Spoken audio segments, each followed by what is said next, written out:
Platicando en Positivo con Axel y Víctor. Un espacio para romper estigmas, informar y platicar sobre la experiencia de vivir con VIH. Hola, ¿cómo están, Radio Escuchas? Mi nombre es Axel Bautista, bienvenidos nuevamente a Platicando en Positivo. Está aquí conmigo mi queridísimo Víctor Esteban. Víctor, ¿cómo estás? Hola Axel, muy bien, muy bien. ¿Y hoy qué tendremos aquí en Platicando en Positivo? Pues hoy tenemos nuevamente una organización que ya estuvo con nosotros, es Casa de la Sal. Y como invitada tenemos a Socorro García Estrada, que es la coordinadora de programas de Casa de la Sal, con quien queremos hablar sobre algunas particularidades de la epidemia que no hemos tocado y que me parece muy importante, que tiene que ver la infancia y la adolescencia que vive con VIH aquí en México. Hola Socorro, bienvenida. Muchas gracias por la invitación, gusto en conocerlos. No, gracias a ti por haber venido. Socorro, mira, la vez pasada vino Ángela cuando estábamos hablando sobre un episodio sobre el apoyo familiar. Y recuerdo que después de cabina estábamos hablando sobre la situación sobre todo de niños y adolescentes que viven con VIH, con los cuales ustedes trabajan constantemente, ¿no? A mí me quedan muchísimas dudas y también me sorprendí de pues todo ese panorama que muy pocas veces conocemos, porque seguimos hablando de que la población más afectada siguen siendo hombres jóvenes homosexuales, pero nos olvidamos de otro tipo de poblaciones. A mí sí me gustaría que nos platicaras un poco cómo está esa situación, cuál es tu perspectiva respecto al tema y cómo lo están tratando ustedes en Casa de la Sal. Sí, claro, mira, pues la población adolescente es invisible para la sociedad. Generalmente, al ser menores de edad, carecen de una figura legal que tiene que dársela directamente un adulto. Esto hace que también, pues esto se dificulte para tener acceso a la salud, a la educación sexual y demás. Los adolescentes, según UNICEF, se están infectando velozmente y de alguna manera estamos considerando que UNUCIDA menciona que la prevalencia en VIH está aumentando más rápido que en cualquier otra población. Si bien es cierto, en este momento no es tan visible cuantitativamente, la prevalencia es muy rápida. Se están infectando. Y esto es porque los adolescentes están teniendo práctica sexual, es la vía más común de infección. Están teniendo práctica sexual desde la edad de puber. O también otro factor que influye mucho es la violencia sexual que tal vez puedan estar viviendo en su contexto familiar o escolar o qué sé yo, ¿no? Entonces esta parte es la que ha generado en México una laguna, una carencia de visibilidad y bueno, también de incidencia en políticas públicas, porque por ejemplo un adolescente no puede llegar a solicitar hacerse la prueba de detección de VIH. Se le dificulta tener acceso a la consejería de anticonceptivos. Entonces, no hay acceso a la salud pública, no hay acceso a la educación sexual para hacerse pruebas y demás. Entonces, esto que genera que seamos el primer país con embarazos adolescentes, claro, en donde los adolescentes no están usando condón en sus relaciones sexuales y esto va a ir en aumento cada vez más. Nos estás contando esta realidad de los adolescentes. Uno puede pensar como, bueno, ya lo has dicho, hacen falta políticas, pero ¿cómo trabajar con los adolescentes sin victimizar a los adolescentes? Porque por un lado uno puede decir, listo, hace falta una política pública que le garantice al adolescente que pueda recibir servicios en salud sexual y reproductiva sin la compañía de un adulto. Por ejemplo, la prueba de VIH, que me parece que eso debería ser un derecho que no se debería vulnerar y acá está pasando. Pero por otro lado, ¿cómo hacer para que el estigma y la discriminación solo por el hecho de ser adolescentes? No, es que adolecen, entonces es toda una etapa en que la crisis, que los adolescentes por ser adolescentes entonces no son responsables de su salud sexual. ¿Cómo hacer para trabajar con los adolescentes? Ya por un lado dijimos, necesitamos políticas públicas, pero por otro lado, ¿cómo vamos a brindarle una educación a los adolescentes sobre salud sexual cuando no la hay? ¿No? Mucho es esta visión de la educación para la salud, de la educación como una herramienta que empodera a las personas, no nada más a los adolescentes.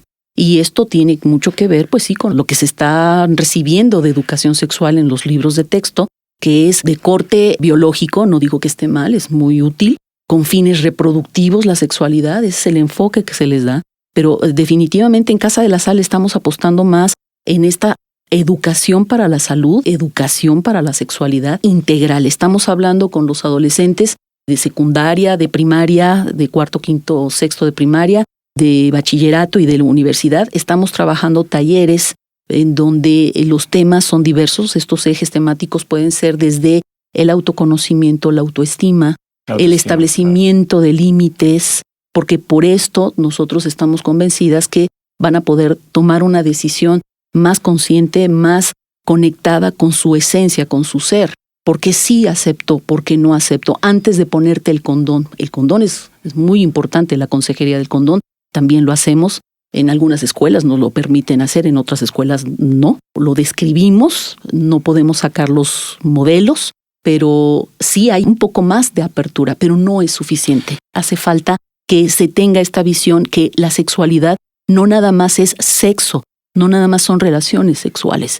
Es una forma de concepción del mundo, es una forma de ser, es una forma de pararte en el mundo y de pensamiento.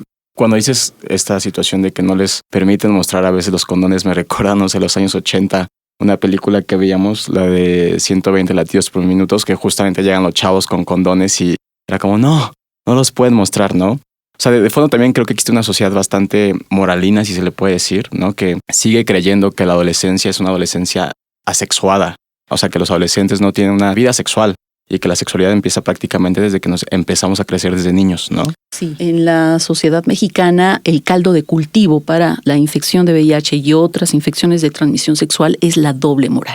Claro. Esto no le pasa a las mujeres decentes, esto no le pasa a los heterosexuales, esto no le puede pasar a los niños van a la escuela a estudiar. Los niños van a la escuela a jugar, a conocerse, y se tocan, y se abrazan, y se besan, y se embarazan también. Por un lado tenemos como esta realidad de los adolescentes que se infectan en el descubrimiento de la sexualidad en esta etapa, en este ciclo, ¿cierto? Pero por otro lado, ¿qué pasa con los niños y adolescentes que nacieron con el virus del VIH? Exacto. Digamos, en Colombia muchos de estos niños los acogieron organizaciones religiosas y estas organizaciones pues pensaban que como eran los niños que nacieron de la gente que en su momento no había medicamento y era gente que se estaba muriendo, pues dijeron, no, estos niños no van a vivir más allá de 10 años. Y bueno, y con los avances científicos, pues estas casas de acogida, estos albergues, pues se tuvieron que quedar con niños y adolescentes que no tenían pensado que iban a crecer. ¿Cómo es la realidad acá en México? ¿Es similar? ¿Cambia? Digamos, hoy en día esos niños que les hablo allá en Colombia tienen un montón de problemas porque ya son adultos, pero todo lo tuvieron de por vida porque estas organizaciones les dieron todo, pero nunca les enseñaron a enfrentarse a trabajar, a tener un proyecto de vida, y son niños que hoy tienen muchos problemas, ¿no? Y también muchos problemas en tanto nunca le dijeron, oiga, usted vive con VIH, hágalo público, porque siempre no, tú tienes una enfermedad extraña de la cual te tienes que cuidar y no le digas a nadie. Sí. Entonces, ¿cuál es la realidad aquí de los niños y adolescentes que nacieron con el virus del VIH? Pues el avance de la profilaxis en mujeres embarazadas que tienen VIH ha sido exitoso a nivel mundial, en México no es la excepción, pero siempre y cuando estemos hablando de área metropolitana o de capitales de estado. Lo que es el sureste de la República es otra realidad completamente. Es difícil el acceso a los tratamientos preventivos de prevención combinada para mujeres embarazadas. Pero en el área metropolitana se ha batido significativamente, el 99.9%, la transmisión vertical o perinatal. Pero efectivamente, ¿qué es lo que está pasando con los adolescentes que tienen VIH a partir de vía vertical? Lo que está sucediendo es de que, por ejemplo, no se les notifica. Y es algo que cotidianamente nosotros estamos viviendo en Casa de la Sal, que hacemos visitas a los principales hospitales de tercer nivel en México, en el área metropolitana. Vemos que no están informados de lo que tienen. Siempre los medicamentos les dicen que son vitaminas, que son para que estén mejor, y los chicos comentan, es que me siento mal cada vez que tomo un medicamento. Me arde el estómago, me siento con mucho sueño. Y entonces manejar el secreto en la familia genera mucha enfermedad, mucha disfunción. Y cuando llega el momento de que se notifica al adolescente, se postergó tanto la notificación que se notifica a los 12 años, ya es muy tarde. Las reacciones en los procesos de notificación, hemos sido testigos, es muy agresiva, es muy violenta. Están enojados porque se les mintió durante mucho tiempo. En un afán de protegerlos, en un afán de no decirles, de cuidarlos, de no lastimarlos, pero hacemos todo lo contrario. No nos damos cuenta que si no empoderamos a los jóvenes desde niños en una adherencia al tratamiento o en el conocimiento de lo que tienen, los estamos haciendo más vulnerables. Y el enojo y la agresividad va a salir a resurgir. Tú me dijiste que no mintiera y sin embargo me has estado mintiendo muchos años. Claro. Y ese proceso en la familia, en Casa de la Sal los acompañamos en contexto familiar. Es un proceso muy fino, muy delicado y de mucho tiempo. La verdad, yo si me pongo a pensar ahorita, digo como, bueno, cuando uno adquiere VIH, uno se ve con el VIH de otra manera que supongo que cuando naces con él se vive de otra forma. No sé si como una identidad, como otra, no sé, lo desconozco y supongo que sí puede ser un golpe muy fuerte. Oye, para ir cerrando también me gustaría hacerte una última pregunta. ¿Por qué sigue habiendo una infección vertical de VIH aquí en México? O sea, para mí eso ya tiene que ser un escenario del pasado, ¿sabes? O sea, no tendríamos que estar en pleno 2020 teniendo casos de niños que nacen con VIH. Sí, definitivamente también es un pendiente que atender inmediatamente y esto es por la falta de acceso al tratamiento antirretroviral en el periodo perinatal. Definitivamente está comprobado científicamente a nivel mundial. Incluso Cuba fue el primer país que logró abatir al 0% de transmisión vertical. Esto es porque está asociado a la pobreza. El VIH de alguna manera también tiene terreno fértil para avanzar justamente por la vulnerabilidad que genera el vivir en pobreza. Falta de acceso a la educación, falta a la información, falta de medicamentos, de servicios de salud. Y entonces esto ha hecho que las mujeres no puedan tener acceso a las pruebas rápidas o a los tratamientos antirretrovirales.